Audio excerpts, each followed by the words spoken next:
Hey everyone, thanks for tuning in. If you're new here, consider subscribing. It really helps keep these stories coming. And while you're here, let me know in the comments where you're listening from. Now sit back, relax, and let's get into the story. I didn't choose librarianship for the quiet. That's a myth people tell themselves when they picture a building full of books. I chose it for the way a city breathes through an open door, for the way you learn the map of strangers' days by the barcodes they hand you. Every morning at the Central Library in downtown Seattle, I arrived earlier than my shift officially started, pressed my badge to the reader by the staff entrance on 4th Avenue, breathed in the familiar scent of paper and concrete and lemon cleaner, and climbed to the staff workroom on level 5, our bright, glassy mixing chamber. The building is a lattice of angles designed by an architect who loved diagonals and daylight, and if you stand by the rail on level 5, you can see the city sliding past. Buses and bikes, office workers with their lanyards, tourists who looked up from their phones and realized the building itself is a kind of sculpture. At 8:17 a.m, my phone buzzed with a test from our emergency notification system, the one that sometimes warns us about heat or snow or a burst pipe. The word test was missing. The message was short. The kind of short that makes you colder even if the room hasn't changed temperature. Shelter in place. Local hospitals reporting mass neurological incident. Avoid contact with symptomatic individuals. Secure entrances. Limit noise. I stared at it long enough that the screen timed out. Then I read it again. Morning, Mara. Kenji, our security supervisor, appeared at the end of the workroom with his radio clipped to his shoulder, the earpiece already in, his jacket half zipped. He has the steady patience of someone who used to work the night watch on a ship. You got the alert? I did. Shelter in place? Yeah, roll downs are coming down now. He meant the metal grills we could drop in front of glass doors and atrium openings to direct foot traffic during closures. Let's keep the main level open for patrons already inside. Everything else, buttoned up. On level 3, the automatic doors were still admitting the usual trickle of early visitors. The regular who read all the newspapers in the same order every day. 2 teenagers looking for study tables. A woman with a rolling suitcase who liked the 3rd floor window seats because the sunlight warmed her knees. We put out a sign at the front, library open to current visitors only. No new entries at this time. People noticed the grills lowering over the grand atrium and stopped in place the way birds do when a shadow crosses. We kept our voices low, not because we were afraid to frighten them, but because we were afraid of something listening. At 8:42 a.m, we made a quick sweep to gather everyone who wanted to stay. Not everyone did. A few turned on their heels, muttering about overreactions, and the doors sighed shut behind them. Most stayed. The city outside grew quieter. Fewer bus breaks, more sirens. My brain kept reaching for reasons that fit what I already knew. A power outage, a protest march, a film crew causing traffic, a librarian's mind catalogues, cross-references, cross-checks. When the known categories fail, all the index cards slide into the void. We organised without debate because we were a library and libraries are rehearsals for community. Kenji and I gathered in the service corridor with Luis from facilities, who knows every panel and hinge in the building, and with Lila, one of our regular patrons, a graduate student from the UW School of Public Health, who seemed to appear wherever calm was needed. Ventilation? She asked. If we're sheltering in place, can we minimize exchange with outside air? MERV 13 filters on the main units, Luis said, rubbing his beard. We can set to recirculate, cut down on outside intake. Systems balanced, don't want CO2 building up. Do it, Kenji said, already speaking quietly into his shoulder mic to the other guards. And we dim the lights. Noise is a no. Light might be a yes. We don't know yet. By 9:15 a.m, we had about 60 people staying inside, half patrons, half staff. We moved them toward interior spaces, the level 3 reading room, the level 2 children's area, though we pulled the shades and wheeled the puppet stage in front of the interior windows, because toys invite laughter and we needed quiet. We set up a check-in table where people could give us names to write on a clipboard, emergency contacts if they had them, allergies, medications that would be a problem if we were stuck for a day. I thought of the emergency page in our operations manual, a laminated sheet that lists the order of priorities: stop hazards, call for help, communicate, account, stabilize. At 9:35, an elderly man came to the desk with a hand on his chest. "My wife," he whispered. "She texted. She said there are people standing in the middle of the crosswalk on 5th, mid-block, like they forgot what they were doing, just standing, all in a row. Do you think she should walk here? Have her stay inside," I said. "Where is she?" "Her office is in that building with the glass triangles," he said, pointing vaguely north. "I'm sorry, I forget the name." "You're here with us," I said, writing his wife's number on the clipboard. "We'll try to reach her." 2 minutes later, my own phone chimed with a wireless emergency alert that lit up several dozen screens at once. Avoid loud sound, bright flashing light, and close contact with any symptomatic persons. Reports indicate atypical response to stimuli. Authorities are establishing quiet corridors for evacuation. If you are in a secure building, remain inside and reduce sound and light. You would think the instruction to reduce sound would make people whisper, but it did something deeper. It stills the way people shuffle papers, the way they tap phone screens, the way chairs scuff the floor when someone stands up. The building exhaled and went soft. The quiet made the sirens outside sound prolonged and far away, like the surf. Just before 10, we turned off the media wall and placed craft paper over interior windows that faced the atrium so we could move from room to room without being seen from outside. We taped blue painter's tape over the light sensors that would otherwise brighten if the sun dipped behind a cloud. We unplugged the automatic hand dryer in the restroom because its sudden roar could ripple like a stone thrown into black water. We set up a children's storytime rug as a place where parents could gather with their kids and quietly draw maps of their favorite neighborhoods. We found snacks, granola, fruit cups, crackers from the staff lounge. If you've ever wondered whether a library has enough bottled water, know that we have jugs for meeting rooms, and they aren't just for workshops. I went down to level 1 to check the freight elevator and came face to face with the glass of the 4th Avenue facade. Across the street, beyond the crisscross of diamond panes, stood a neat line of 6 people along the curb. They were evenly spaced, as if waiting for a parade that was late, facing toward the building, hands at their sides. No swaying, no stumbling, no reaching for phones. The oddity of their stillness made it hard to see them as people, which is a trick the mind plays when it's afraid of empathy. One wore a Seahawks hoodie, another a delivery polo.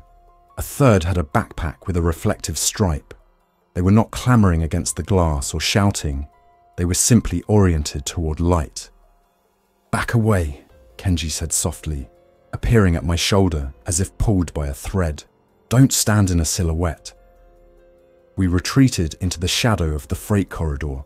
Kenji spoke into the radio and had us lock a second set of interior doors, then placed a paper sign on the inside glass with black marker in block letters: "Quiet zone, do not knock, do not tap."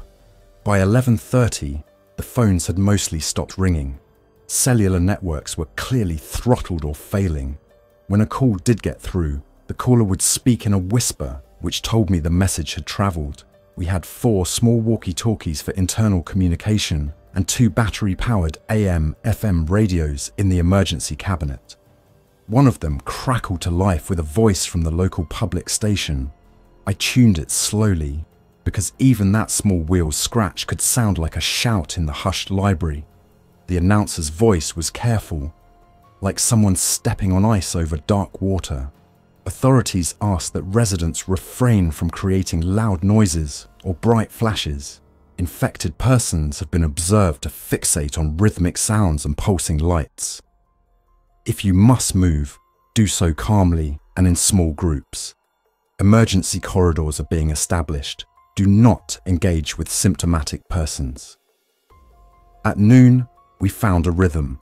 Parents read Whispersoft to their kids from the display shelves. Older patrons dozed in chairs, hands folded over their coats. A pair of college students with charged laptops quietly built a spreadsheet of supplies: bottled water, adhesive bandages, wipes, batteries, a small first aid kit, a dozen blankets from a storage closet. There were 4 AED units in the building. I knew exactly where they hung. We all avoided looking at the glass. At 1:10 p.m, a reply finally arrived from the wife of the elderly man. I'm in a conference room with 5 others. We pulled blinds. We're staying. There is a group in the lobby, standing very still. The building manager says wait for a quiet escort. Don't come for me. I wrote the message on our clipboard and put a check mark next to her name. The man nodded, lips pressed together, relief settling on his face like a blanket. Checking off a line on a clipboard is a small ritual, but rituals are ballast. At 2 p.m, Lila asked if we had any masks. It may not be airborne, she said, but if there's any chance this agent moves with droplets, masks will help if we need to share air for a long time. We still had boxes in a supply cabinet. People accepted them without the old arguments. It wasn't fear of each other, it was care. And we fitted loops over ears like we were helping each other adjust bow ties before a concert. At 3:30 p.m, we used painter's tape to lay an arrow on the floor from the bathroom corridor to the conference room we designated as a nap space. The arrow's purpose wasn't navigation, it was confidence. Even in dim light, an arrow says, "Someone thought ahead for me." Around the same time, Luis returned from the roof with his jacket smelling like rain. "Generator's fine," he said. "If city power hiccups, we'll have the basics." He listened to the radio and frowned. "They keep saying quiet corridors. What do you think that looks like?" "Probably street grids without electronic signage," I said. "No blinking crosswalks, no LED billboards. They'll route around siren-heavy zones." "First hill then," he said. "Old buildings, fewer screens. Harbour view," Lila added. "If anyone is interpreting this thing, it'll be there." We held a staff huddle in the stairwell that smelled faintly of dust and concrete. "We're good until dark," Kenji said. "After that, we either stay through night and hope the pattern doesn't change, or we join a corridor before evening sets in. We should assume we won't get a second chance until morning." "Movement attracts attention," Lila said. "But so does light. If the pattern holds, that they're drawn to pulses and tones, then a quiet group might pass unseen, but only if we avoid sudden sound." "Where would we go?" I asked. "Harbourview would be flooded. The cathedral?" He nodded. St. James Cathedral sat up on 9th and Marion, stone and stillness, with old windows that did not pulse. "Or the school by the park," he said. "But that's farther." We walked the building and asked everyone to choose. Stay overnight in the library, or join a group that would attempt a controlled, quiet walk up the hill before sunset. Families with small children mostly chose to move. The idea of a night under diagonal glass did not comfort them. A handful of older patrons wanted to stay, and 2 staff members volunteered to remain with them if that decision held. We prepared for both outcomes. At 4:20 p.m, the public radio station read out the first of what they called quiet escort notices, organised by block, like a snow route for people. If you are inside on 3rd, 4th or 5th Avenue between Yesler and University, remain in your building until you see a patrol with static signs. Do not wave, do not shout, follow hand signals only. Do not bring carts with squeaky wheels. Cover reflective surfaces. I thought of the fluorescent vests in our emergency supply bin and the reflective stripes on our janitorial carts. I took a roll of craft paper and covered the shiny badges on the carts' fronts. It felt like covering a mirror before a storm. At 5:05, they appeared. 3 people in plain dark jackets with city logos, walking calmly up the sidewalk on 4th, carrying cardboard signs with arrows drawn in black marker. No LEDs, no flashing wands, just hands and arrows. Behind them, a small group moved like a school crossing the street. The line of still figures by the curb had grown to 9.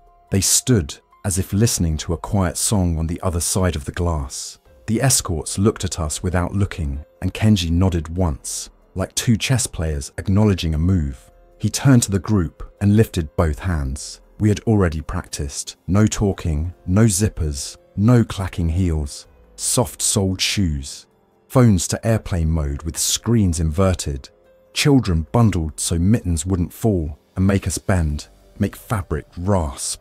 We placed a strip of tape over the metal tongues of the doors so they wouldn't click against the frames.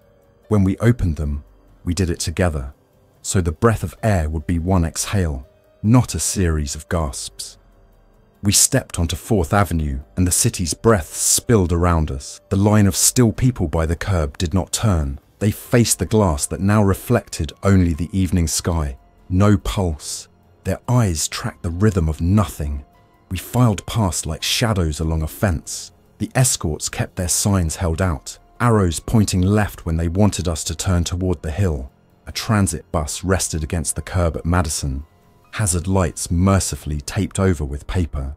Its driver wore a dark cap, eyes soft. Roz, her name tag said, printed in the rumpled cloth way of a uniform shirt washed 100 times. She did not speak. She raised her hand, palm up, and made a gathering motion. We followed. The bus doors opened with a whisper instead of a sigh. Someone had made them gentle. Inside, every dome light was off. Someone had placed strips of painter's tape over indicator LEDs. The seats were half full already. She tapped the steering wheel once, rhythm slow as a heartbeat, then pointed upstream toward the hill and made a motion like water flowing. The message was clear. We go up, we go slow, we drift. We did not drive. The bus shuttled us up Madison 1 block and then shut off, like a swimmer surfacing for breath and then sinking to conserve energy. We disembarked in 2 quiet streams, so the bus could load another building's worth of passengers behind us. On the sidewalk, volunteers from a nearby church guided us past their steps, where they had draped blankets over railings to muffle any clangs. A statue of a saint held a hand up as if to bless. Wind moved through the leaves and no one shivered audibly. Halfway up the hill, just past 7th, we paused. There was a cluster of 6 symptomatic people by the curb ahead, facing the glow of a dim billboard that someone had forgotten to turn off. The escorts made a slow circle motion with their hands. We take the long way. No one objected. We moved along an alley behind a small clinic, past a generator that hummed with a clean tone. A technician stood beside it with both hands on the casing, as if by touch alone he could keep the pitch constant. Later, he would explain to us that some tones seemed to hold the infected in a kind of attention. He would not say trance, so they faced it, calm, and did not roam. By the time we reached the cathedral, the doors were open and the interior lights were low and steady. Volunteers with name tags that read Greeter in block letters, no LEDs, guided us to pews. Across the aisle, a nurse in a navy scrub top with an embroidered crest from a hospital, whose name we all knew, tended to a man with a sprained ankle using an elastic wrap, moving his foot in slow circles to keep it from stiffening.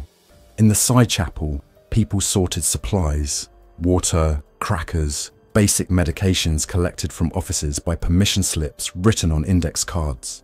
Someone handed me a pencil and a small stack of forms printed that afternoon. Names, emergency contacts, known conditions, who you came with, where you intended to go if you left. When I looked at the forms, I saw the ghost of our clipboard columns, scattered across the city in an instant diaspora, the library method gone walkabout. We stayed until night fully settled, and then we made a decision. The cathedral could hold many, but it could not hold everyone, and more groups were arriving behind us, moving like creek water through the quiet corridors. The staff there had made a map of safe spaces, church basements, school gyms, an office building with windows that didn't flash or chirp. They needed organizers to help distribute people and to mark on paper who was where. Kenji looked at me and Lila and Luis, and the 3 of us had the same thought. Libraries are evacuation points whether we like it or not. and we knew our building's bones. "We'll take the group who wants to go back," I said, and even hearing myself say it, I felt the thin thread of terror ping in my chest. But the library was our shelter, and not just because it was familiar. It was built to bring order to many needs at once. We could use its shape to keep people safe. We took our time with the return. We set off in a line at 9:45 p.m., guided by the same 2 escorts with their hand-drawn arrows. The city had taken a monastic vow. The usual downtown neon was mostly off, and without the chorus of restaurant chatter, you could hear the air moving around buildings. 2 blocks from the library, we paused while a small group of symptomatic people arranged themselves evenly spaced near a glass office tower's lobby, where a screensaver pulsed dimly like a breathing lung. One of the escorts took out a sheet of craft paper and simply held it in front of the glass until the motion was gone. The calm they radiated was a windbreak. Inside the library, we moved as if our shoes had felt. The patrons and staff who'd stayed had set up a watch rotation by the interior doors, armed with nothing more than flashlights with tape over the lenses to cut glare and clips of paper printed with hand signals. Stop, follow, quiet, water, rest. Later, when I lay down for an hour on the carpeted floor with a rolled sweater as a pillow, those signs would drift through my dreams. I learned the city's new rules in the small hours. Don't stack water bottles so high that they tumble. Don't tear duct tape. Cut it with scissors so it doesn't snap. Don't drop pencils. Place them in a cup with the erasers down so they're silent. When the air handling unit cycled, Luis adjusted a damper to smooth the transition so the whir felt like a long sigh rather than a pulse. Every small act of gentleness felt like a line in a story we were writing together, a fable that future children would hear. In the first night, we learned how to hold our noise. At 2:18 a.m., Roz the bus driver arrived at our door with another group. She had parked the bus around the corner and shepherded people by hand. The way her shoulders set told me she had lost her route today and found a calling instead. "We're keeping the hazard lights covered," she whispered to me in a rare moment of words. "And we're marking routes with chalk arrows." She tapped her pocket and showed me a piece of chalk wrapped in tissue. Old school. We made room. That's what a library is. An architecture of making room. Not just for books, but for the human habit of needing a safe place to be. We opened 2 more small rooms that were usually booked for tutoring. We turned the staff training room into a first aid station with a table for triage and chairs for people to catch their breath. The nurse from the cathedral, who introduced herself as Cien, arrived on the arm of a postal carrier named Marco.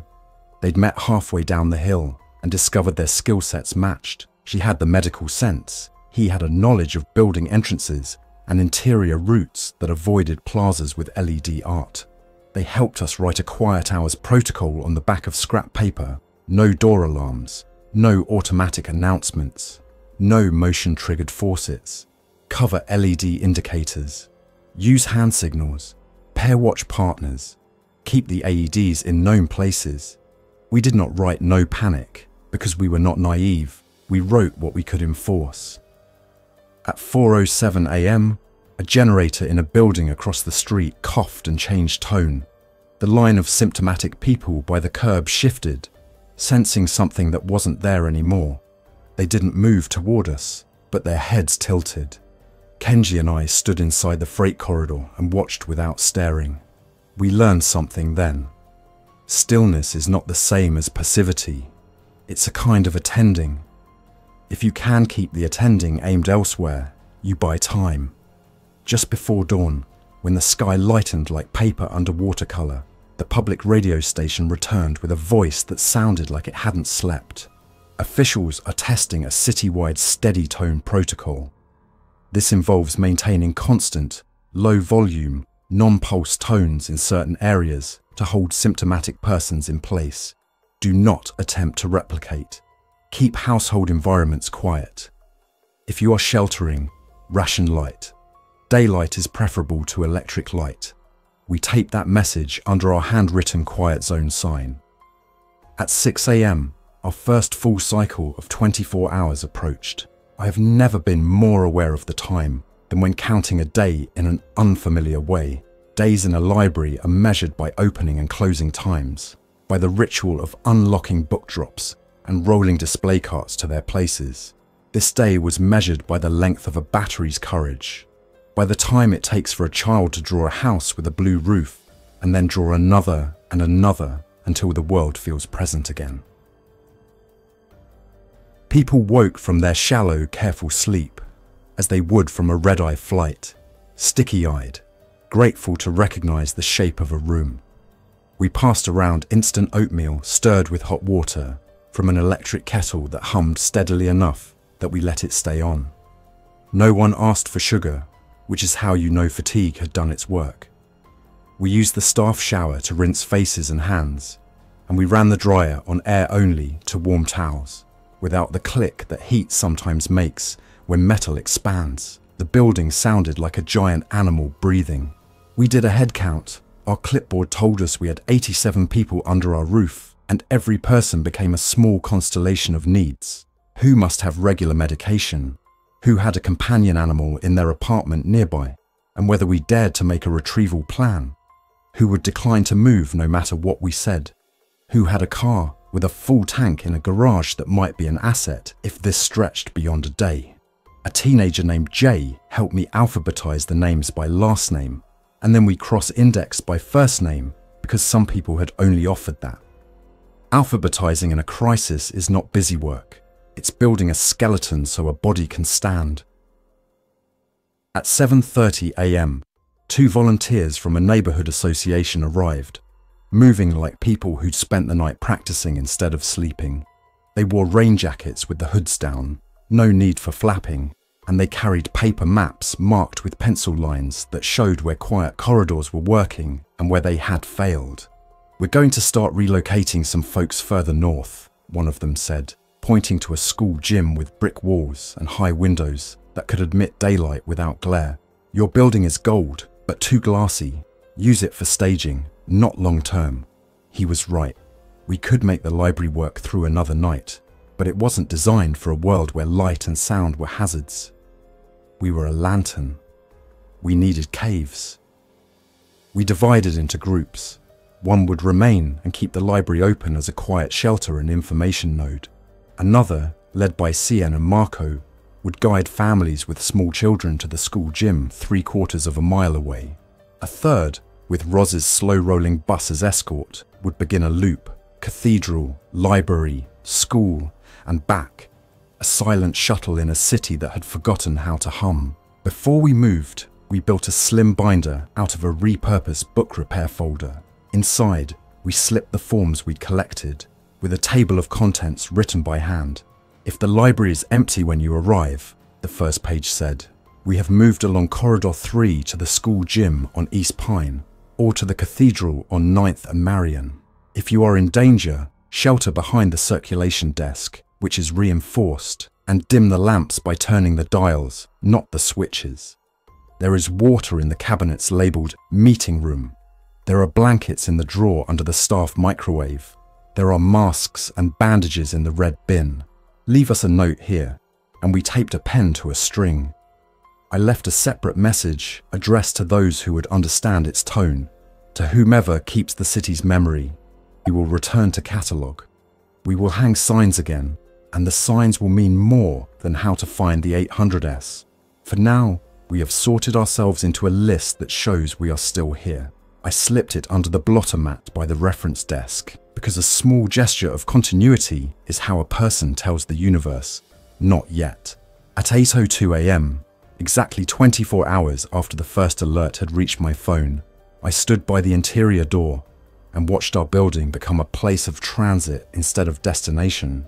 The group, bound for the school gym, formed 2 tidy lines, as if for a field trip, and moved behind Cien and Marco with their paper maps. The bus pulled to the curb with its hazards asleep and took on those who needed to ride. Kenji stood where he could see both the atrium and the street, posture relaxed, eyes alert, hands empty. Lila paused beside me, slipping her backpack straps onto both shoulders. "You're coming back?" she asked. "As long as it helps," I said, as long as the map says our shape matters. She nodded.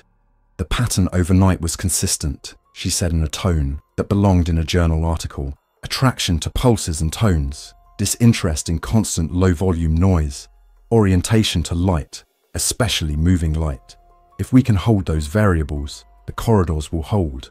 Then she smiled, because she knew the difference between a model and a life. I'll see you at the gym in 2 hours with the next cohort. We opened the door on its tape-softened hinges and let the morning's grey light in. The city was not quiet in the way a desert is quiet, but it had learned a new language overnight, and we could speak it. The line of symptomatic people across the street remained where they had found their equilibrium, facing a blank pane where their minds heard something we could not. A technician down the block carefully adjusted a generator's tone with the same concentration a violinist uses to tune a string until the sympathetic resonance stopped. A volunteer posted a paper sign to a pole with a piece of string. Corridor 3. The arrow pointed uphill. Steady hand, no flourish. We moved. We did not clank or flash. We did not call out each other's names across space. We let our closeness be enough. I kept one hand on the book cart I was using to push a crate of bottled water, not because I needed to. Someone else could carry the water, but because the cart was part of my library self, and it rolled silently, and it felt like steering a familiar chapter into a new section. On the corner, Roz lifted a palm in greeting. The small human joy of that gesture almost knocked me out of balance. I pressed my own palm to my chest in reply, heart beneath, like a pledge. Across the intersection, the cathedral door had been propped open with a sandbag wrapped in a blue moving blanket so it wouldn't scrape. A line of chalk arrows extended from its steps like breadcrumbs that a careful city had left for itself. By mid-morning, our loops had rhythm. The bus would deliver a set of arrivals to the library and depart to collect another. Inside, a soft-spoken volunteer from a nearby office building learned our sign system so completely that she taught it to new arrivals without using any words at all. Like a dance, a retired teacher wrote children's names on paper tags in block letters so they could be reunited if separated, and she tucked a duplicate tag into her pocket for each one as a backup. A mental map on paper. Luis repaired a loose floorboard with a strip of carpet tape so it wouldn't squeak. Kenji mapped out a plan for the afternoon in case the corridors changed. Fallback routes that avoided plazas with electronic billboards. Alternate interior passages through buildings we knew well. I printed the plan on the office copier and held the pages so they wouldn't flap as they came out. At noon, we took a quiet inventory of courage. No one announced it. You could see it in how people stood up without being asked when they heard the bus whisper in how they didn't argue when assigned to the later group, in how someone would notice a parent rubbing their eyes and would offer to carry a bag so a smaller person could be carried instead. The city's new etiquette emerged whole. Like a story we had already read, it said, "Do the next small thing gently." It said, "Use the map today. We will draw another tomorrow." It said, "Leave a note where a note will be found." At 1:40 p.m., as I made a last sweep before walking with the group to the school gym, I saw something I can't explain that I will nonetheless record because not everything that saves you fits inside a citation. On level 6, where the book spiral begins to wind the Dewey Decimal System into a gentle ramp rather than stairs, a man stood with a hand on the rail, looking down into the atrium. He had arrived with the early morning cohort and had kept to himself. A middle-aged man in a brown jacket and scuffed shoes. He looked at the diagonal trusses like a person reads music. Then he nodded, as if a point had resolved into a line. He turned and walked back toward the shelves labelled 610, 619, where the medical books live. A moment later, he returned with a slim paperback about sensory processing and ambient environments. He handed it to me without a word, and on the page he had dog-eared was a paragraph about the human mind finding calm in consistent, low-level sound and diffuse light. He tapped the line with his finger and smiled, and I understood what he meant. "We've done this before. in other rooms, for other reasons. He was telling me that our library skills were not improvised, they were applicable. At 2:03 p.m, we stepped out again into the corridor, and the city accepted us. I carried the slim binder in a nylon tote with the library's logo, and the tote did not swing because I kept my steps even. The school gym was closer than it had been the night before because we were now practiced, and because distance shrinks when people walk together with purpose. Inside, volunteers had already hung blackout curtains along the lower windows to level the daylight and had spread lines of mats so nothing would skid. They'd placed a box labelled borrowed phones near a charging strip powered by a generator that sang one long note like a monk. On a whiteboard near the entrance, someone had written in neat block letters, "Welcome, you are safe here, please move slowly." It is amazing how much comfort an even line of letters can convey. We set our binder on a table and opened to the page marked Library Cohort 1. I added 10 new names in pencil and then drew a line under them. I date stamped the line with the stamp we had brought from the reference desk. One of those small, familiar things that make an institution feel like itself. The impression on the paper was clean. September 4th. I held the stamp in my palm a second longer than necessary. The rectangle of ink is proof against forgetting. On the wall of the gym hung a banner from a past fundraiser that read, "Readers are leaders," in cheerful colours. I looked at it and almost laughed, but not because it was wrong. In the first 24 hours, we had led with what reading teaches. Attention, patience, the ability to sit with uncertainty without filling it with noise. We had built corridors of quiet through a city that prizes chatter, and we had discovered that we could be gentle and stubborn at the same time. When I walked back to the library with Kenji and Lila in the late afternoon, the sky had that pearly, rain-coming sheen. The symptomatic people who had stood along the curb were still arranged, but their arrangement had drifted by a few feet, like a mobile that turns on an invisible draft. A volunteer stood atop a step stool, carefully taping brown paper across the last small window display that still flickered. She stepped down, and we held the stool steady so its feet would not scrape. Inside, I wrote a line on the top page of the binder for those who would come after us, or alongside us, or ahead. We learned in a day that we can make a language out of light and sound, and we can speak it together. We learned that a library can be a lighthouse even when the lamps are dim. If you find this, add your name to ours. If you move us, leave a sign. And then I set down the pencil, took a breath as measured as a page turn, and went back to the door to greet the next set of arrivals with the kind of smile you don't need to see to feel. Outside, the city held its breath with us, and we held it right back, a chorus of steady notes. The first 24 hours were over. The second began. We had a map, a binder, a bus with sleeping hazard lights, a cathedral with stone steadiness, a school gym with soft mats, and a library with diagonals that now made a sheltering geometry.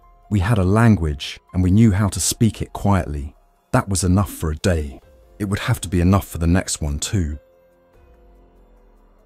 Thanks for listening. If you enjoyed this story, don't forget to like and subscribe. Your support keeps these creepypastas coming. Until next time, stay alert, stay safe, and never ignore the feeling that something is watching.